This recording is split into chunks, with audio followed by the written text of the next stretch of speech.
CPS employees association Tirupati జిల్లా అధ్యక్షులుగా రెండోసారి ఎన్నికైనందుకు అందరికీ కృతజ్ఞతలు తెలుపుతున్నారని పవన్ అన్నారు. పవన్ మాట్లాడుతూ సిపిఎస్ ఉద్యోగులు పదవి విరమణ చేశాక వారికి జరుగుతున్న నష్టాన్ని గుర్తించి అన్ని విధాలా ఆదుకుంటారని తెలిపారు. చాలీచాలని పెన్షన్తో వృద్ధాప్యంలో తిరిగి బ్రతుకు తెరువు కోసం వేరే ఉద్యోగం ఎదుగుతున్నారని ఆవేదన వ్యక్తం చేశారు. జరగబోయే నష్టాన్ని గుర్తించి చైతన్యంతో సిపిఎస్ రద్దుకు ఉద్యోగులందరూ కలిసి ఉద్యమించాలని పిలుపునిచ్చారు. ఈ సందర్భంగా రాష్ట్ర అసోసియేట్ అధ్యక్షులు చీర్ల కిరణ్ మరియు ఎన్నికల అధికారిగా తిరుపతి జిల్లా అధ్యక్షులు ఎన్ మధుబాబు మరియు ఏపీ సిపిఎస్సి రాష్ట్ర నాయకత్వానికి సిపిఎస్ ఉద్యోగులకు కృతజ్ఞతలు తెలియజేశారు.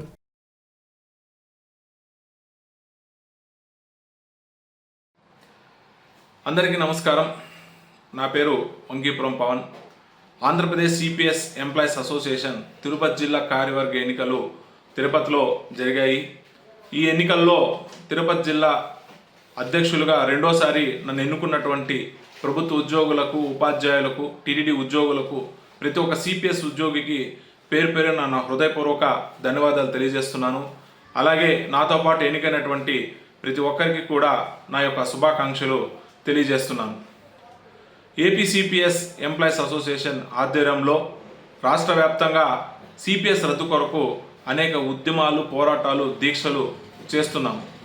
సిపిఎస్ అంతమే లక్ష్యంగా ఓపీఎస్ సాధనే మా ధ్యేయంగా ముందుకి పోతున్నాము.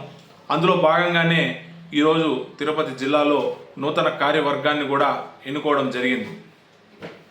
ప్రభుత్వానికి మేము విన్నవించుకోవడం ఒకటే, ఈరోజు సిపిఎస్ ఉద్యోగిగా ఎవరైతే పదవి విరమణ చెందారో వారికి చాలినటువంటి పెన్షన్తో కుటుంబాన్ని నెట్టుకురాలేక ఆ వృద్ధాప్యంలో కూడా తిరిగి మళ్ళీ ఏదన్నా ఉద్యోగం చేసుకోవడానికి రోడ్లపైకి వస్తున్నటువంటి మా సిపిఎస్ ఉద్యోగుల్ని చూసి మనసు చెలించిపోతుంది.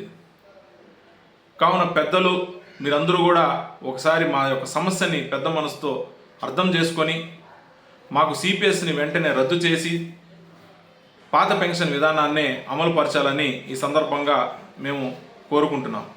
అలాగే ఎవరైతే మన సిపిఎస్ ఉద్యోగులు ఉన్నారో మనమందరం కూడా మేలుకోవాల్సినటువంటి సమయం ఏర్పడింది. ఈరోజు మన పరిస్థితి ఎలా ఉంటుందో ఈరోజు రిటైర్డ్ అయినటువంటి సిపిఎస్ ఉద్యోగులను అడిగితే వారి యొక్క బాధను చూస్తే మనం ఏమి పోరాడకుండా నిశ్శబ్దంగా ఉన్నామో మనకు అర్థమవుతుంది.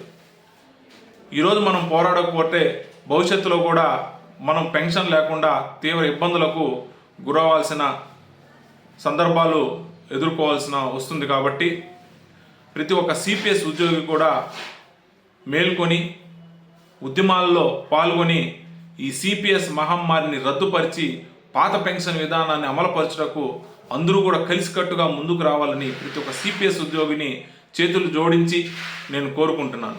ధన్యవాదాలు తెలియజేసుకుంటూ మీ వంకీపురం పవన్, అధ్యక్షులు, Andhra Pradesh CPS employees association, Tirupati జిల్లా.